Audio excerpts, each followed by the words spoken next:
Hi friends, it's Miss Alejandra from the Orland Public Library. Today I'm going to be talking to you about two books that are fantastic reads, but especially perfect for Hispanic Heritage Month, which is September 15th through October 15th. So the first book is My Family Divided. It is about Diane Guerrero, who is an American actress, American born. Her parents are from Colombia. And the book is about her growing up knowing that her parents were undocumented, and not fully understanding what that meant as a child, but knowing that it was a bad thing. And then her parents were actually deported when she was young.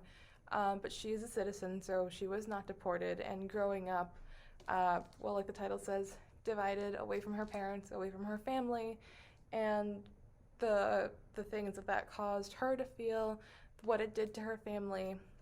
One thing that she touches on at the very beginning of the book is that this is a very common story, unfortunately. It's not uncommon that children are separated from their parents if parents are undocumented, and what that means in the end for the child is sometimes not discussed.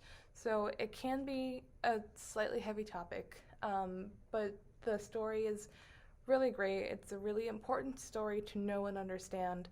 And I think one thing that is also important to note is that she did not write this book.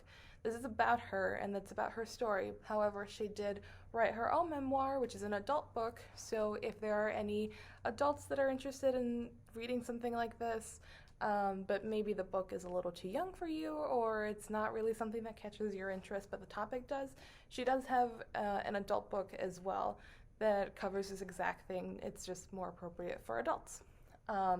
So it can be a heavy topic for some children.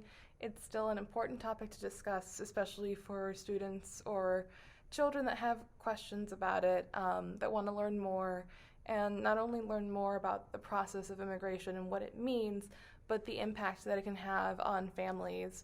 And one thing that's particularly awesome about this book is that at the very back it has resources on immigration, things about, from learning about immigration, what it means, what the process is, to finding help for people that need it. Diane Guerrero is a very big advocate, and uses her platform as an actress with a following to advocate for immigration and immigrants. And it's a very interesting read, and it's just a hard story to get through, especially if it's not exactly something you've ever gone through, or it's not anything that you can even imagine. I think it's specifically for those people that maybe don't understand the implications of everything that can happen when a story like this takes place. The second book that I have is With the Fire on High. This is by Elizabeth Acevedo. This is a YA book, and it is, first of all, the cover's one of my favorite covers ever. I do have to say that.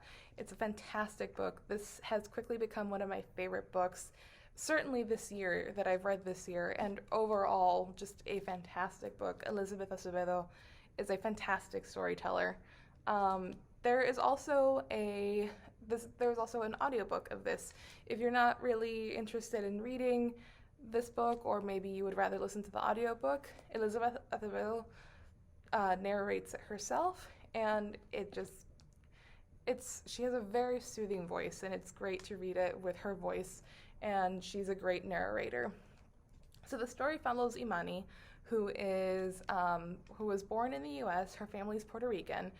She lives with her abuela, or abuela as she calls her, and her daughter. She is still a teenager in high school. She's a senior during this entire book, but she does have a daughter, and it covers a lot of different topics.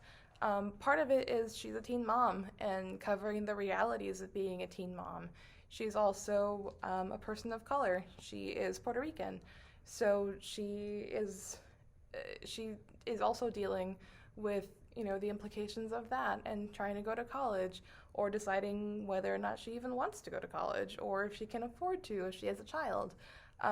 Those tough decisions that a lot of teenagers just don't have to make, because they're not in the same situation that she is.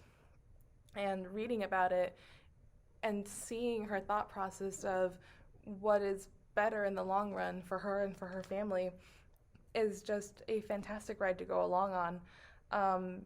Of course, there's also a love interest, and he is it's so sweet to read about. It's just a great book. It's also told slightly differently. The chapters are shorter, and they are in chronological order, but they're not necessarily, one after the other. Sometimes there's a few minutes in between chapters, and sometimes there's a few weeks in between chapters. And the short chapters work really well for the pace of the book and for the pace of the story to keep it going and to keep you interested. One thing you also run into a lot is that Imani is a fantastic cook, and she constantly talks about the food that she's making or that she wants to make, or there are also recipes in here for something that you might want to try. And that is such a unique twist on a story that is about a teen with a child, growing up in America, first generation. Her dad actually lives in Puerto Rico, and going through all those things. And on top of that, just sprinkling in a little bit of food, some recipes, things like that.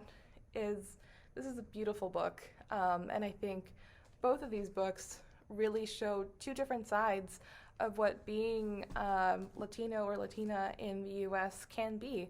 Obviously, this is not going to be everybody's story, but they are important stories to tell nonetheless, and they're especially important for those of us who maybe can't necessarily relate to them, to understand what they go through and to understand the implications of that. And I don't think there's a better time to read it than during Hispanic Heritage Month. And if you're interested, they're great books. There are also more books like them. They're a great introduction to what is called #Own Voices, where authors talk about their own experiences or bring their own experiences, real life experiences, into their stories that maybe might otherwise not get told. So if you are interested in these, please check them out. They are on our catalog, and don't forget to check out any ebooks that you might like as well. They are available as ebooks as well. So I hope you enjoyed that, and I hope you'll take a look at them. Thanks, friends. Bye.